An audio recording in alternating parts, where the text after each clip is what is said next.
This is our Econ 500 final project on the electric vehicle market. This is by Dom Everly, Yoey Ibrahim, and Georgia Weedle. This portion of the presentation focuses on the pre-COVID um, pre-COVID slides of regarding Tesla, and from the years typically from 2016 to 2019. Um, it focuses also on their business model, their financials, um, and essentially their growth from 2016 to around 2019 at the very beginning of COVID. And now Tesla's business model follows a philosophy of design, develop, and manufacture to sell their high performance electric vehicles and energy generation and storage systems as alongside other services for their products. And they operate into under two reportable segments, being the automotive industry and energy generation and storage. The automotive segment follows design, development, manufacturing of electric vehicles, and the energy generation and storage segment includes design, manufacture, installation, and sales of their solar energy generation and energy storage products, related services, and sales of solar energy system incentives. And now, Tesla is also a vertically integrated energy company, um, such that they cover all of their bases from auto to hardware and software, as well as energy and other issues such as automation and robotics. Um, they manufacture their own seats, their own powertrain, Tesla services, as well as their autopilot system and insurance and chip systems, even down to their superchargers and their solar panel roofs, power walls, and grid services, and any robotics that may be involved in the process. Now, Tesla generally sells their products directly to consumers, including retail locations and on their website. Tesla also continues to grow their customer-facing infrastructure through a global network of vehicle service centers, body services, supercharge stations, and destination chargers to accelerate the widespread adoption of Tesla products. And that began with their energy generation and storage, as well as um, their public charging uh, stations. Now, Tesla has a wide amount of a growing global network of public charging stations and superchargers. They Users are able to use these stations for a fee, or if they have a fee that are underneath a specific program. But they work with a wide range of hospitality and retail and public destinations so that people can, reach these public stations whenever they're, in need in metropolitan areas or on like busy highways, such that they also sell and lease retrofit solar energy systems. They leverage their battery components and other energy storage products um, as an marketing uh, additional marketing incentive for other uh, companies to adopt the uh, clean energy electric vehicle motif, and such that they can build competition. And also, the end goal is to reduce carbon emissions.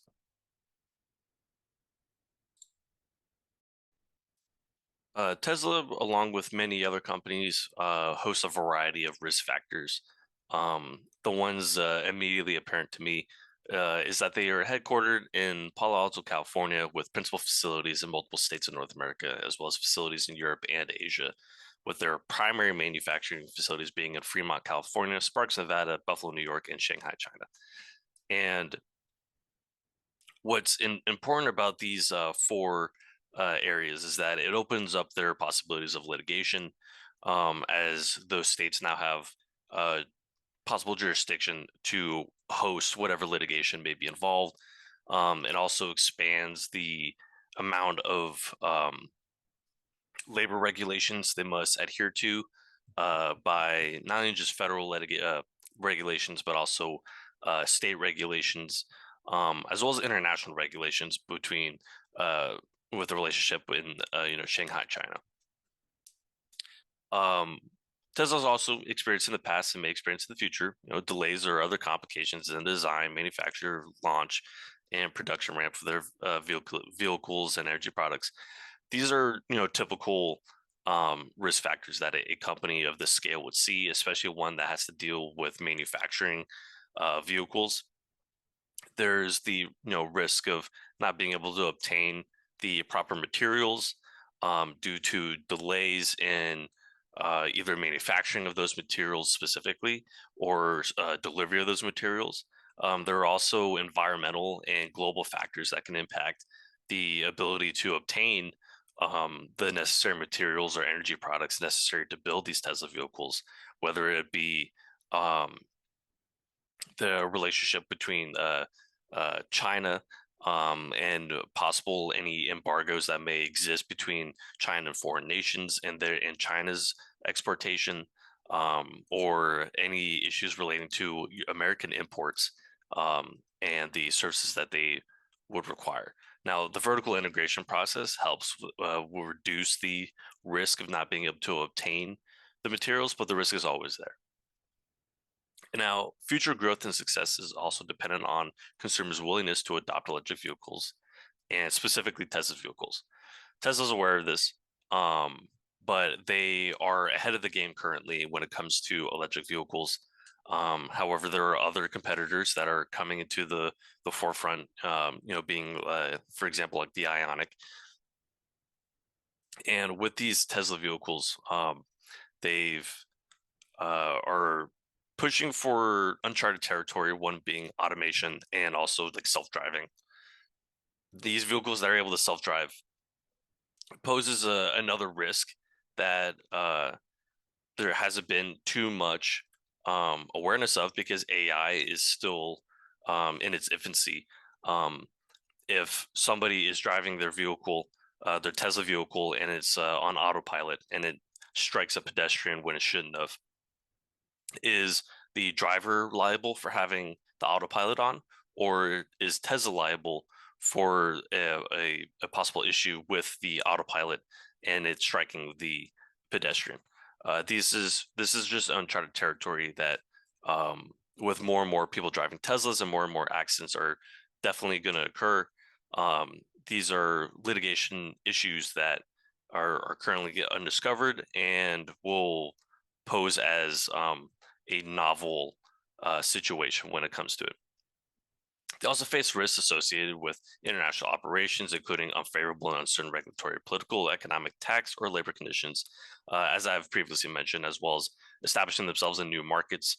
Um, the market in European and Asian countries may not be as receptive of electric vehicles, as well as any, as I've mentioned, possible relationship issues um, between the U.S. and other foreign countries.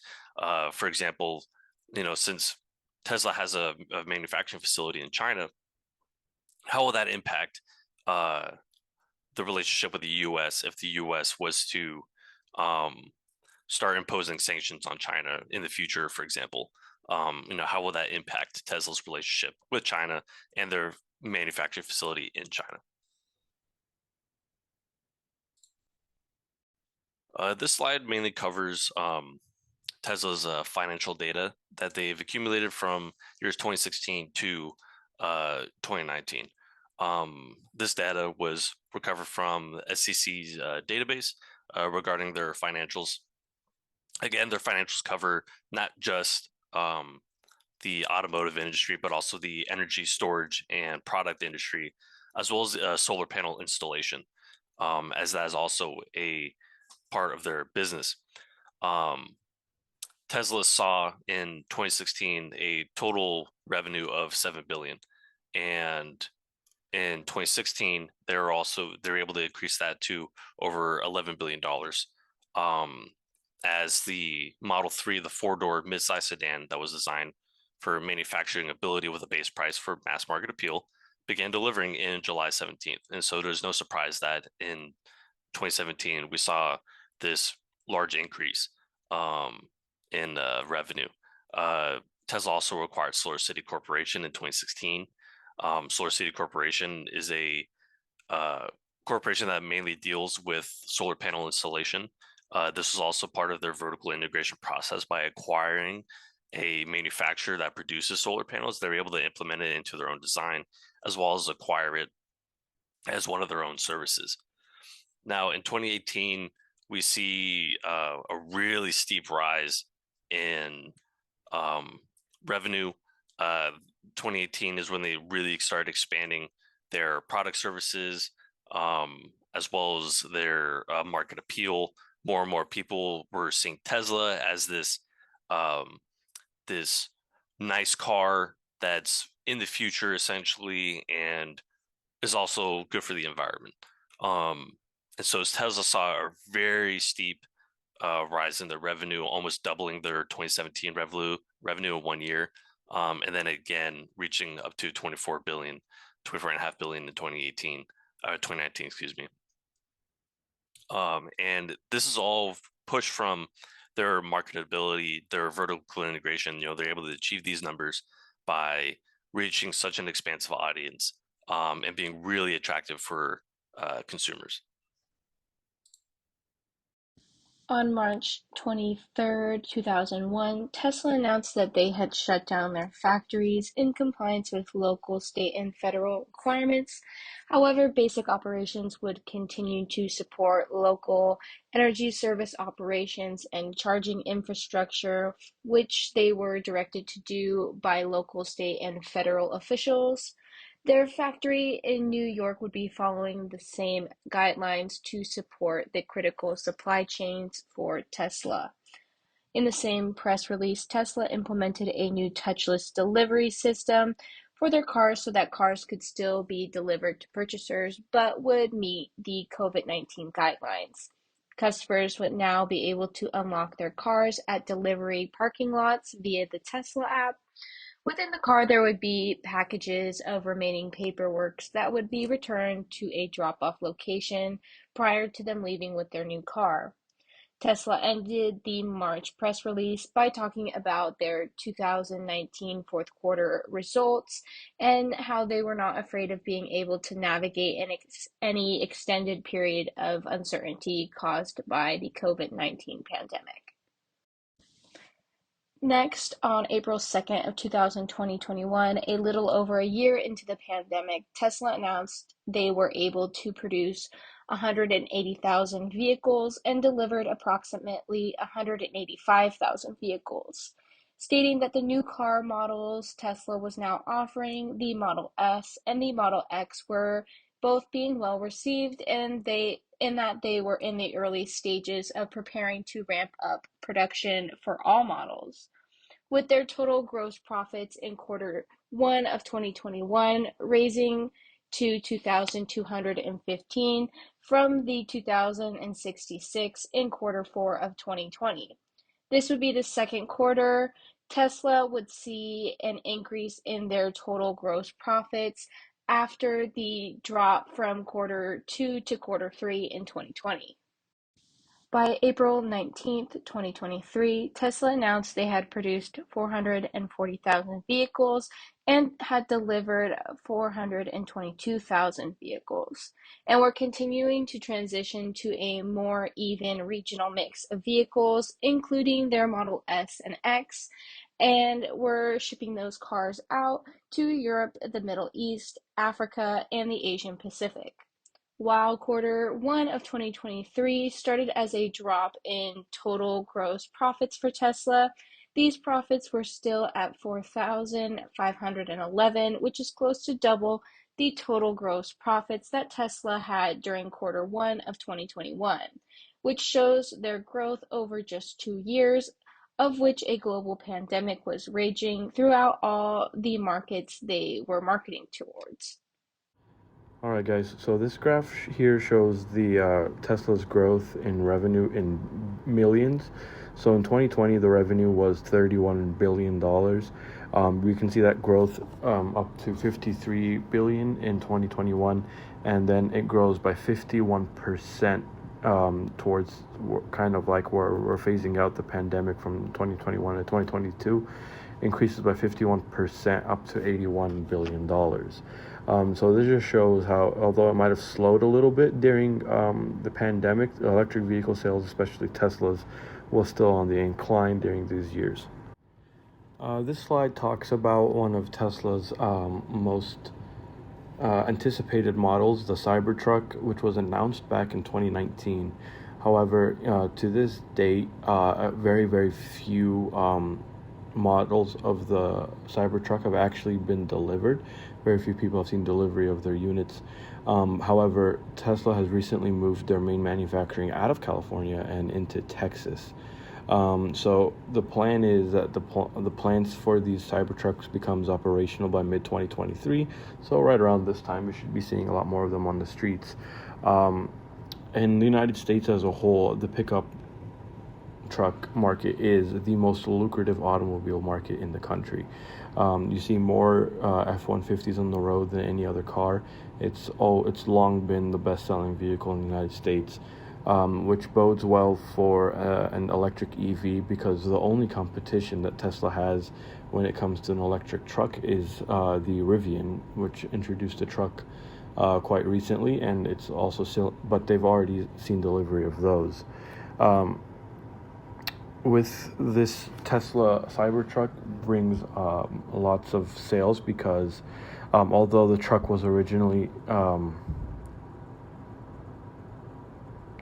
estimated to be priced around $40,000, it's because of the inflation, because of just the economy after COVID, this MSRP has risen to over $60,000. This slide talks about favorable legislation that's been passed around the country, focusing mainly on California, just because that's what we are more familiar with. In September of 2020, right in the height of COVID, actually, the governor of California, Gavin Newsom, passed legislation that banned the sale of any new gas-powered vehicle by 2035. However, although this may seem extreme, and it certainly seemed extreme to me during that time, many other states have followed suit and issued similar legislation, and it was actually seen as a world-leading plan. And Tesla is already a leader not only in the EV market, but also in the automotive industry as a whole. We're seeing more and more Teslas out on the street. They're very popular with all their gadgets and their self-driving modes and things like that. So this legislation is only going to help boom Tesla's revenue. And compared to its competitors, which we'll get into on the next slide, one thing that Tesla really has going for it is its charging networks, where it has charging and supercharging stations spread out throughout the country, making it easier to charge your cars on road trips rather than going to slower public charging stations that take a long time. Teslas can charge to a full charge in 30 or so minutes. By the time you can get some snacks, go to the bathroom, it makes a road trip a lot more feasible in an electric car. Closing out here with Tesla competitors, Tesla has seen quite an uncompetitive market for a while. It's been the leader in electric car sales for quite some time. However, that's starting to change. Manufacturers like Ford, Rivian that we've spoken about, as well as Audi and Mercedes have introduced fully electric vehicles, with the Ford also introducing a pickup truck, the F-150 Lightning, as well as the Mustang Mach-E, which are both have the benefit of a very recognizable name. The F-150 is, again, the best-selling vehicle in the United States. So F-150 Lightning is familiar to a lot of people. It's something that a lot of people will be comfortable buying. The same thing with the Mustang, which has been around for decades and decades. As a sports car, the Mustang Mach-E just continues that legacy into the EV market. And as spoken about before, Rivian introduced a truck as well as an SUV to rival the Cybertruck and the Model X.